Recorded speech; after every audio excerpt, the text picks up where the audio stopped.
नमस्कार दोस्तों, मैं हूं ईशा और आज मैं बात करने जा रही हूं कवि शमशेर बहादुर सिंह द्वारा लिखी गई कविता जिसका शीर्षक है उषा।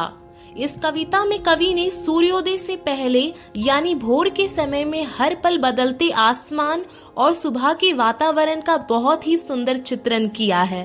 तो चलिए दोस्तों, शुरू से इस कविता को समझने का प्रयास करते हैं।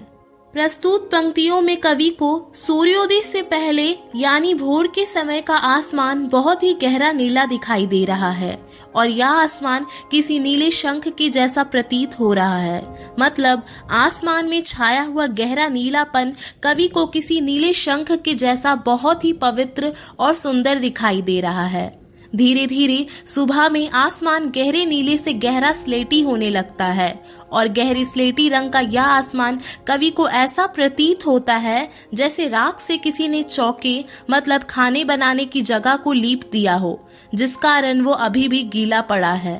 प्रस्तुत पंक्तियों में कवि कहते हैं कि धीरे धीरे सूर्योदय होने लगता है और आकाश में हल्की लालिमा छाने लगती है।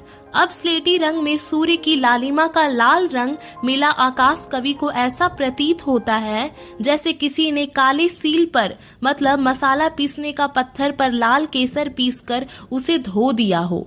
यानी कवि को उस समय आकाश लाल केसर से धुले हुए उस काले सील के समान दिखाई देता है, जिसको धोने के बाद भी उसमें केसर का हल्का रंग रह जाता है। कवि आगे कहते हैं कि आकाश में छाई सूर्य की लालिमा ऐसी दिखाई दे रही है जैसे किसी बच्चे ने स्लेट पर लाल खड़ियां चौक मल दी हो। प्रस्तुत पंक्तियों में कवि कहते हैं कि अब सूर्योदय हो चुका है और सूर्य अपनी तेज किरणों के साथ आसमान में चमकने लगा है। इसी के साथ आसमान से धीरे धीरे गहरा नीला, स्लेटी और लाल रंग भी गायब हो चुके हैं और अब आसमान एकदम स्वच्छ, सुंदर और नीला दिखाई दे रहा है। कवि आगे कहते हैं कि सूरज की किरणें इस समय ऐसे दिखाई दे रही है जैसे किसी युवती की गोरी शरीर इस स्वच्छ नीले जल में झिलमिला रही हो।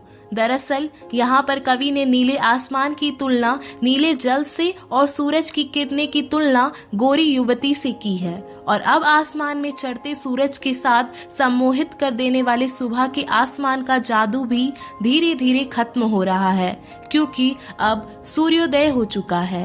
तो दोस्तों, इस वीडियो को लाइक और शेयर करके आप हमारा हौसला बढ़ा सकते हैं और हमारे चैनल पर पहली बार आए हैं तो चैनल को सब्सक्राइब जरूर करें और यह वीडियो आपको कैसी लगी हमें कमेंट बॉक्स पे लिखकर जरूर बताएं। धन्यवाद।